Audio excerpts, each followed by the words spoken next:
A peaceful protest of Azerbaijani eco-activists and NGO representatives against ecocide in Karabakh, where the Russian peacekeepers are temporarily dislocated, has been underway on the Shusha-Khankendi road for about 2 weeks. The discussion at the UN Security Council provided yet another platform for Azerbaijan to raise its legitimate concern, including deliberate, continuous and uncorrected violations by Armenia of its commitments undertaken within the trilateral statement of 10 November 2020 and inform the wider international community about the situation. Latest updates on Lachin road situation in our edition now. Welcome to CBC Weekly Talk. I'm Anastasia Lavrina, and my guest now from Bulgaria is Sebastian Busva, who is an associate researcher in Montreal and Brussels international conflict specialist. Hello, welcome to our program. And the first question, definitely, before we move on to discussing the main topic now, I would like to ask you to tell us more about your vision on the situation in the South Caucasus.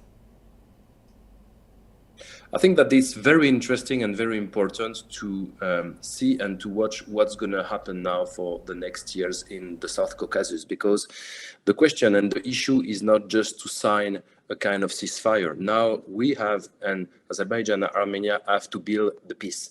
And I think that the job which is done by President Ilham Aliyev and Prime Minister of Armenia, Nikol Pashinyan, is very interesting and is very essential.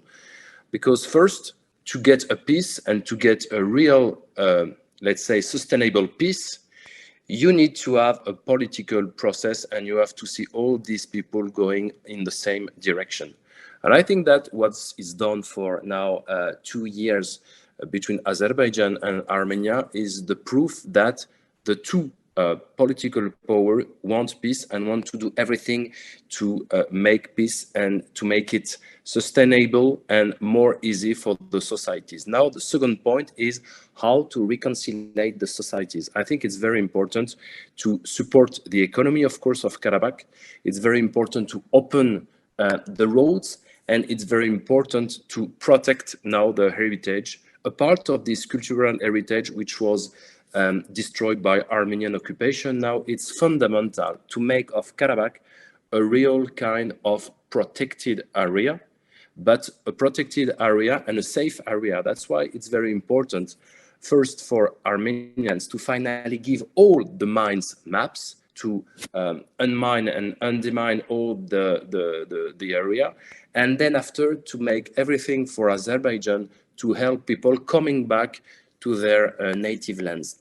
I went in May in Shusha and I went in Akhdam, and it's just very sad to see the situation of Akhdam because it was an amazing cultural places for all the South Caucasus, and now everything is destroyed. So I think that once borders will be fixed, once roads will be built and open, once people will be back, you have, and that's my last point on this issue, you have to rebuild a real life with real people, with real economy, with real culture, and with a real will of make of Karabakh now a very dynamic and very positive and cultural area. Well, you mentioned civil society. Perhaps it's a time for ethnic Armenians who are currently living in the Karabakh region of Azerbaijan to join a peaceful action on the Shusha-Khankendi road. These can be considered as the first step when the civil society act together. Exactly. That this point is very interesting because during the 27 years of occupation, Armenian and pro-independentist forces just destroy all the environment, just didn't give a shit of the ecological issues, and that's very sad because this is a kind of natural reserve in South Caucasus. What the ecologists are saying is that the way that Armenia destroyed the nature and tried to destroy as well the ground by exploiting all the sources and taking all the rare lands and things like that is not an issue now for Karabakh. Everything has to be protected, and it's going to be very positive for both of countries and for both of societies, because Karabakh is full of nature, is full of trees, is full of rivers, and it can be a real place of investment. And that's why I think it's very important to first protect the area, and then after to find a way to attract investors. I know that KSA, for example, is very excited now to invest in Karabakh, and I think that many countries would like to do it. But first, the place has to be safe. Secondly, the place has to be protected, and from that point, it will be now very exciting and very positive to attract investors. And then after, you will have many tourists and you will have many people who will come in Karabakh. But then Armenians have to stop the way they are trying to destroy this place. How will you define the position of Brussels? The statement of the High Representative of the EU for Foreign Policy and Security Policy, Josep Borrell, said that the EU has decided to send a long-term mission to Armenia. Based on the agreement between the leaders of Armenia, Azerbaijan, the Council, the European Council, and France that was held in Prague, the European Union monitoring mission was deployed in Armenia on the border with Azerbaijan on 20th October, and the period it was until December 19. Baku does not approve this decision of the European Union to send the long-term mission to Armenia. What do you think about this? I think that Brussels has a real key role to play in this situation, because usually we say that Europe is very strong economically. Well, from the starting of the war in Ukraine, I'm not sure of that, but it's supposed to be very strong economically. But sometimes Europe is not very strong on a political aspect, and especially Europe can play the role of mediator in many international and regional crises, but sometimes Europe, and especially Brussels, doesn't have the means or the willing, because we are too many states, we are too many leaders, and sometimes it's very difficult to speak on the same voice. What is doing Charles Michel is very interesting for both peace between the two countries.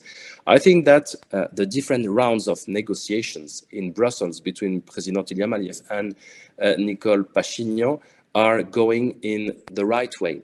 Sometimes some troubles happen on the ground and on the let's say on the ground in Karabakh. But the most important is the work and the hard work that both countries are doing with Brussels to fix the borders, and then after to make a new life possible in Karabakh. And that's the very important role of Charles Michel. So I know that Azerbaijan sometimes thinks that Russia is too close to Armenia because of the military agreement and all that stuff.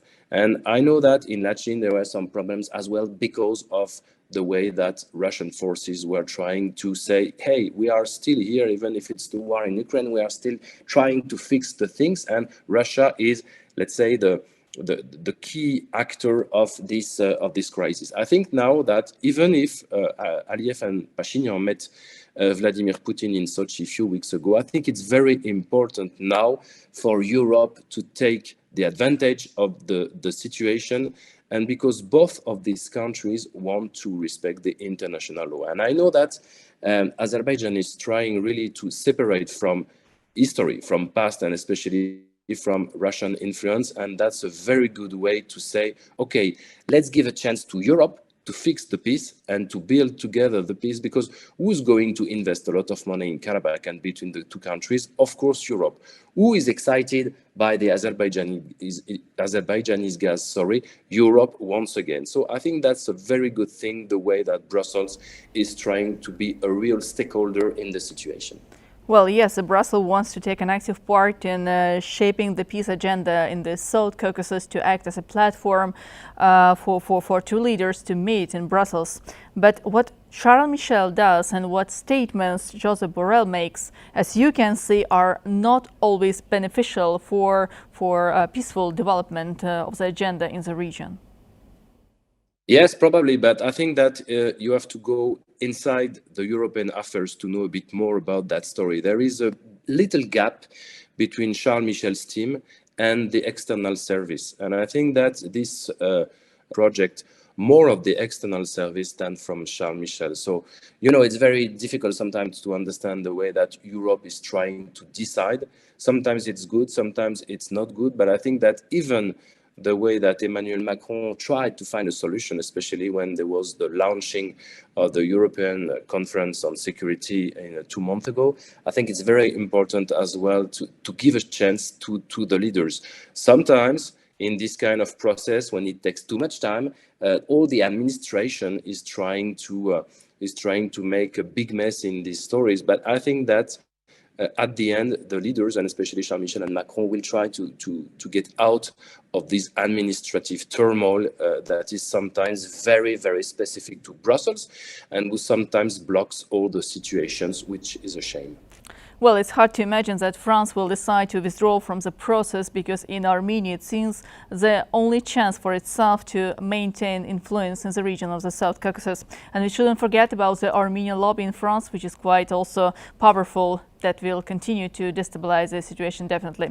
That's my opinion, but the next question I want you to comment is, despite the destructive actions of some and some statements of the European politicians, the EU continues to see Azerbaijan as a reliable energy partner. This is evidenced by frequent meetings, visits and new documents signed between two sides. What can you tell us about this particular issue?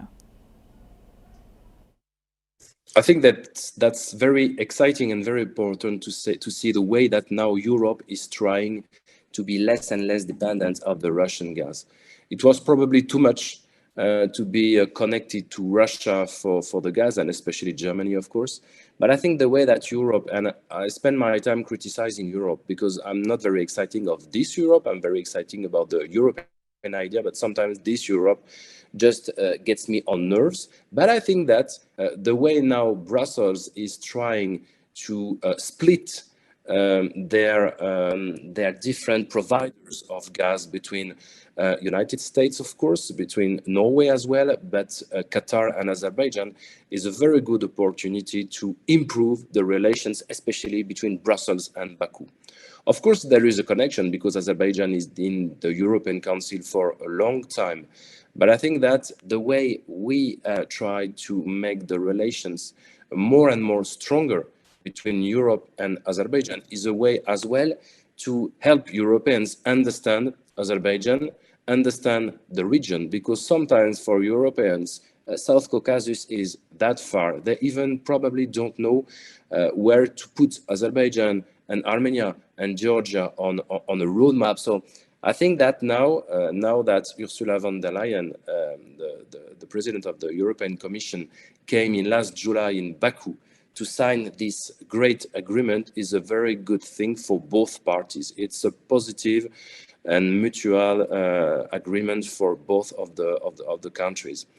Now it's possible for Azerbaijan to sell more gas, and we expect to get more and more billions of cubic meters of gas in the next 10 years. So, yes, right, for sure. Thank you so much for joining the program today. Thank you. So we continue to talk about the situation on Shusha-Khankendi road, where a peaceful protest of Azerbaijani eco-activists and NGO representative against ecocide in Karabakh, where the Russian peacekeepers are located, has been underway, as I already mentioned, on Shusha-Khankendi road for about 2 weeks. Now I have two special guests. I will introduce them. The first is Damian Krunevich-Mishkovich, who is a director for policy research, analysis and publication in the Institute for Development and Diplomacy of Ada University. Damian, welcome to our program. Oh, thank you very much. It's good to be back. Thank you so much. And our special guest from Italy, Sandro Tetti, Italian publisher, political scientist, founder and head of the publishing house, Sandro Tetti. Sandro, hello and welcome to our program. Thank you. Thank you. Thank you. So I will start with the most sensitive issue. I would like you to express your vision of the situation on the road, Shusha-Khankendi. How do you see the situation? And if you don't mind, Damian, I would like you to start it. Clearly, there's the illegal mining issue, which is obviously important. That's not the only grievance. We've seen, presumably, some of us at least have seen the video of the pollution in the Orchu River, for example, and all these things. And I don't want to diminish the importance of the ecological aspect of this, nor do I want to diminish the importance of the illegality of all of this. But I think that's really not the fundamental issue. The fundamental issue in this context is the fact that nothing that has to do with the Zangezur corridor has been implemented, and pretty much everything that has to do with the Lachin corridor has been implemented, right? And so you have this fundamental issue that now, since more than 2 years since the signing of the tripartite statement in November 2020, there has been no serious tangible progress with regards to unblocking the Zangezur corridor. And I want to make this. I want to emphasize how important the language of the tripartite statement is. The arrangement of unobstructed movement of persons, vehicles, and cargo in both directions. Right. That's the formulation about Zangezur, and the formulation for Lachin is actually less explicit than that. And so we have this very obvious disparity between the commitments that were made by Armenia on the one hand and Azerbaijan on the other hand. And that simply needs to be acknowledged. And to be perfectly honest, that's one of the things that those who examine this issue without reference to this simply are ignoring. And I assume that it's willful ignorance. This is something that needs to be remedied. The fundamental issue is adherence to the terms of the document that ended the war. Exactly. The key element from that document, as you mentioned, the paragraph where it says that the illegal armed formations of Armenia also has to be withdrawn from the Karabakh region of Azerbaijan at the same time while the Russian peacekeepers are coming to the region. This point and this paragraph from that statement has not been implemented yet. And Sandro, I would like you to tell us more about the situation on Lachin Road. The ecologists and eco-activists in Azerbaijan, yes, they want to get the permission to go and investigate the situation in Hankandi. But another issue, they want to prevent the usage of the Lachin Road for any purposes to deliver the military equipment or the mines to the Karabakh region of Azerbaijan, where the Russian peacekeepers are temporarily located. What do you think about this? No, I think that now this situation is connected with the with a wider situation. I mean, the problem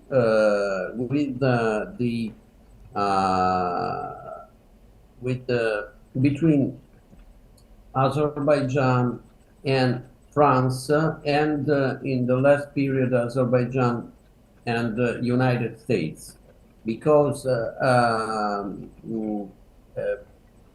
I remember that both these countries expressed disappointed about the situation. They claim that Azerbaijani forces are creating obstacle to the free passing of deliveries of people and so on. Yeah, but exactly. They're speaking about the blockage of the Lachin Road. How they call it? Yeah. Yes. Yes. But this is not true, and on the contrary, the Azerbaijani side guarantees the help, eventually help to the Armenian population living in this area, and I think that is this situation is a result of international situation. Because in one hand, I don't understand why France, that is totally isolated, is supporting so openly Armenia side, and about the United States, I understand, because they won't create problems to Russia, because they are now in very difficult, not difficult, but even worse relations.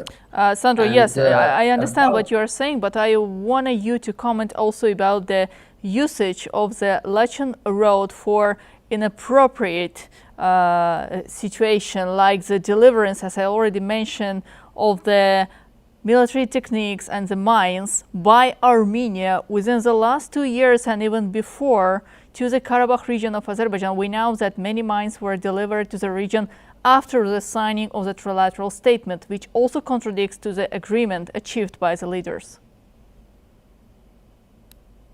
I think that they will just create problems, additional problems.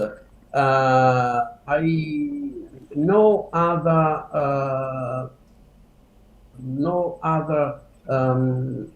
explanation in my opinion. They want to obstacle the peaceful solution, because we know that this corridor is vital for the peaceful development of all the region, because you can link Europe through Turkey with the Caucasus, and it's the opening of this corridor will be even for Armenia a good thing. Yes, Damian, I would like you to tell us about the reaction of the international community. We know that United Nations Assistant Secretary General for Political Affairs, Miroslav Encha, urged the international community to prevent Armenia and Azerbaijan from resuming their conflict. Do you think that intervention of the international community in this process can be useful? Well, you know, if you consider Russia to be part of the international community, the Russians are already present on the ground there. If you consider Turkey to be part of the international community, Turkey is also present on the ground there in the joint, what is it called, ceasefire monitoring center, which, as you know, is located just near Agdam, right? So you already have 2 UN member states, one of which is a permanent member of the Security Council that is present on the ground, and both countries are in one way or another part of the international community. So that's the first point. Second of all, until very recently, as you know, you had a small European Union mission on the ground that was sent for budgetary reasons from Georgia to do some preliminary work. They were there for less than 2 months. They've gone. So, you know, that capacity always exists. I think the question really is, you know, how much more of the international community do you need? It seems to me that really the way to solve this problem is to get Azerbaijan and Armenia talking to each other again, directly or through the participation of either the Europeans or the Russians or the Americans or whatever they agree on. But the point is that the solution here, it seems to me, really is as much direct discussion as possible, and adherence by all sides to all of the terms of the various, not just of the ceasefire agreement, or of the agreement that ended the war in November 2020, but all of the subsequent documents that that have been agreed. I mean, I'm sorry, you said about Russia, but we know that in Yerevan they are dissatisfied with the behavior of the Russian peacekeepers in the region, and Nikol Pashinyan already said about that at the meeting that was held in Armenia. Yes, I understand that Pashinyan is dissatisfied with the Russians, and I understand that there are people in Baku who are dissatisfied with the Russians. But on the other hand, to try to fundamentally change the makeup of any kind of foreign presence on the ground, whether it's peacekeepers or just civilians, without getting all of the parties to agree to this in advance, I think is a recipe for more instability and not less instability. So sooner or later, some kind of a serious discussion is going to be required involving all of the relevant players, beginning with Yerevan and Baku, but also the Russians and the Turks and others, to see how the current dissatisfaction can be overcome with the least amount of turbulence possible.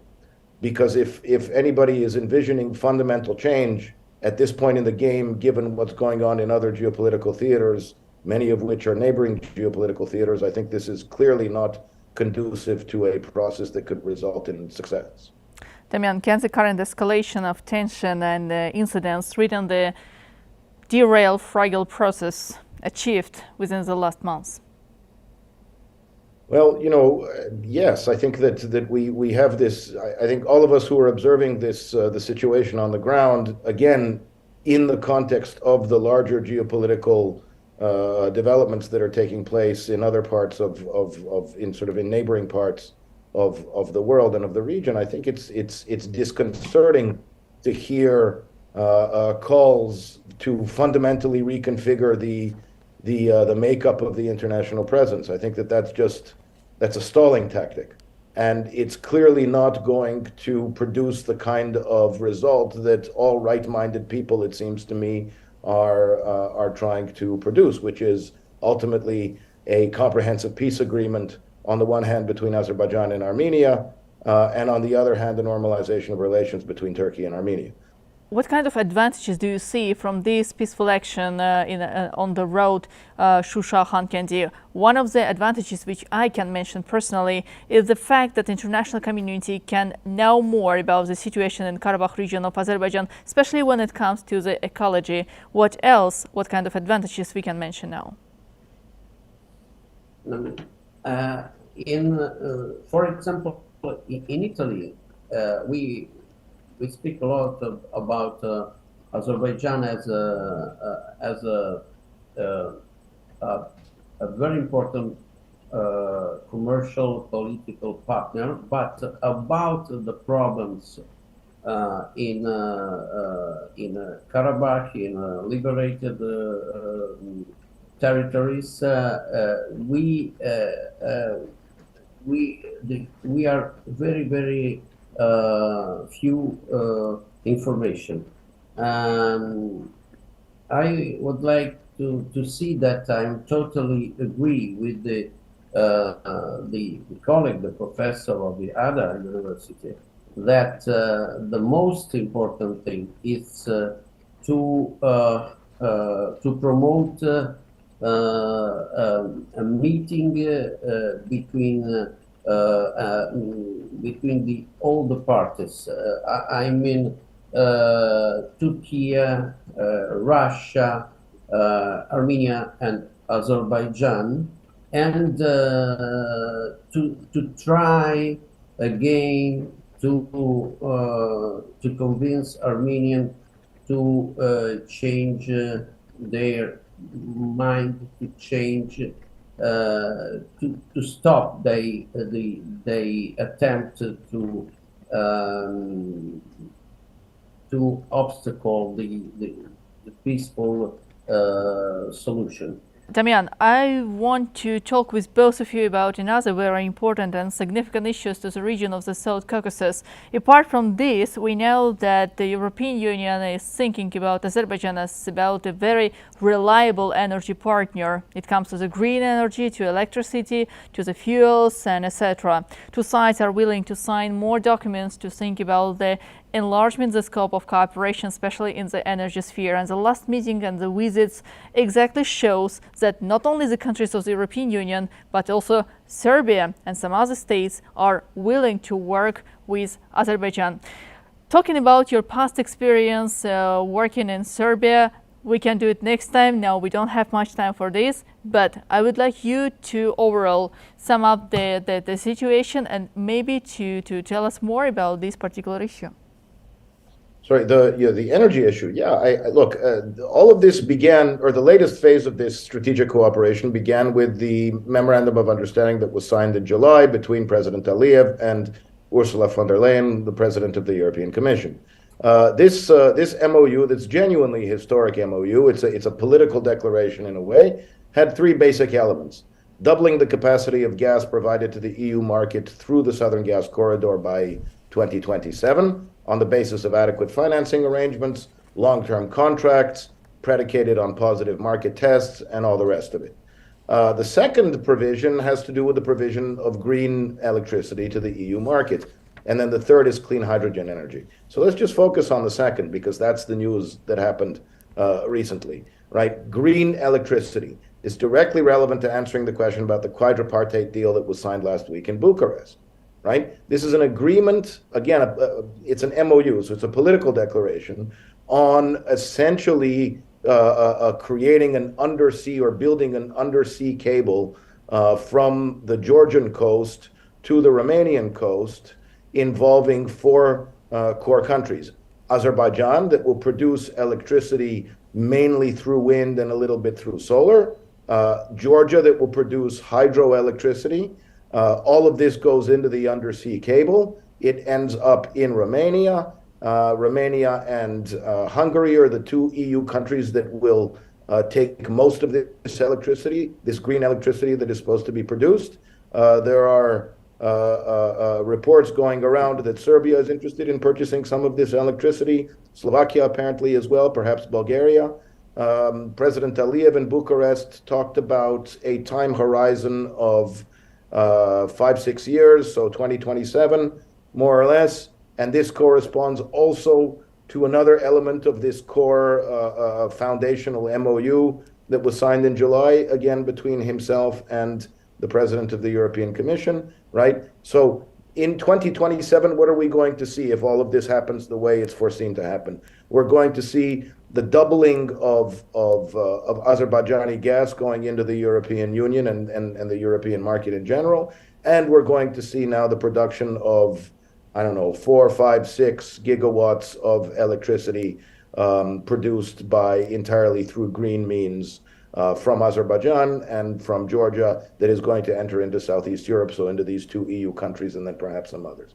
All in all, this really does represent the foundation for a very, very long-term strategic energy partnership between Azerbaijan and the European Union, and that's good news for everybody. It's truly a win-win, and it's very difficult to imagine how any of the parties concerned could be opposed to it. And as far as I can tell, nobody, again, in the context of all of the stakeholders and all of the players in this, are opposed. And all of this is really great news. It's great financially, it's great geopolitically, it's great, obviously, economically, and it's also, ecologically very important. This is the production of green energy is an integral part of the fulfillment of the 2030 Agenda for Sustainable Development.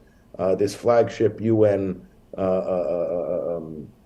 agreement that was signed by heads of state in 2015, and that I had something to do with at least structuring the negotiations about a couple of years earlier. So this is all wonderful news. And it's Damian, so we are again coming to the green energy, and this is very important for all countries of the European Union. And the peaceful action of eco-activists in Azerbaijan, we know that in Karabakh, Azerbaijan is dedicated particularly much attention to the development of renewable energy, green energy.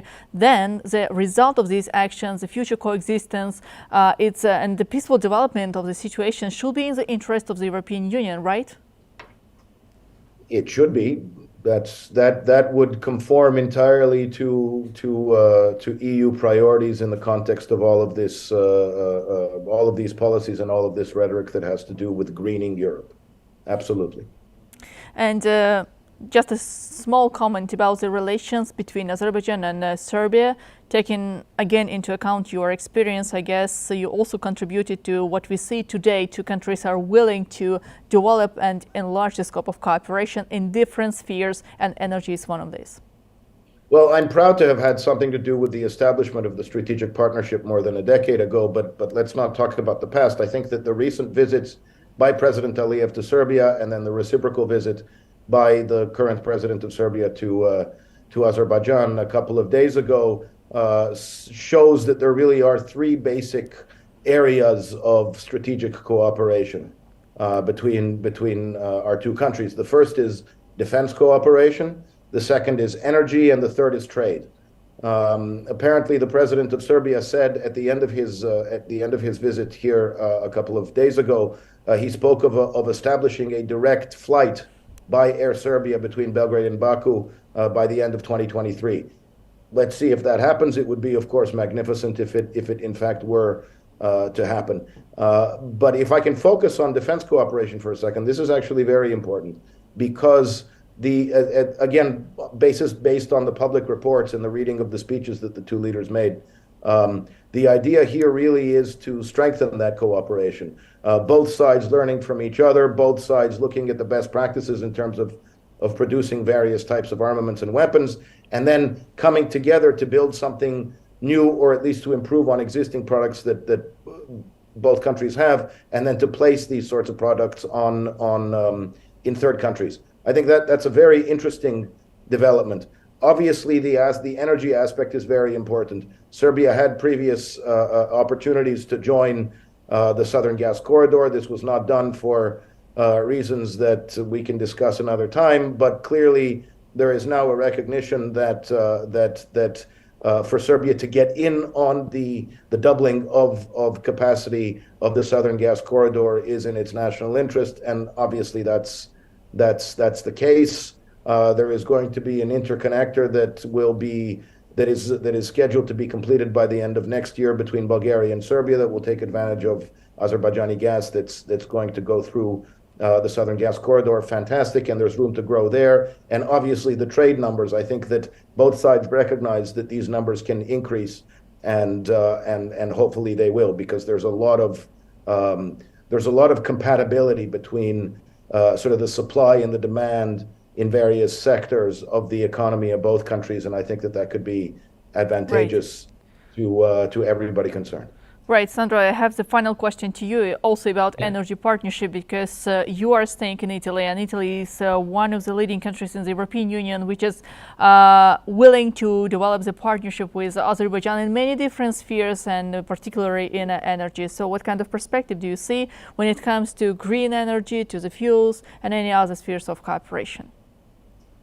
I think that the cooperation between our two countries will grow, and will grow in the field of gas, of course, because as Dan told before, in 2027 the tap will be double the capacity of transporting gas to Europe, to Italy.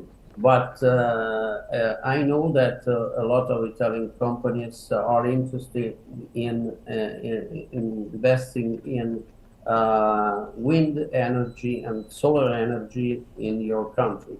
And finally, I would like to underline the very essential importance of gas. Gas as a transitional energy, because now, unfortunately, we observe the growing use of coal, that it's very polluting, and we need I mean, Italy and Europe, we need more and more gas to substitute coal and oil. Well, dear expert, thank you so much for joining the program today. Let's see how the situation will be developed after. Thank you. Just to remind you, watch CBC Weekly Talk. I'm Anastasia Lavrina. See you in the next edition.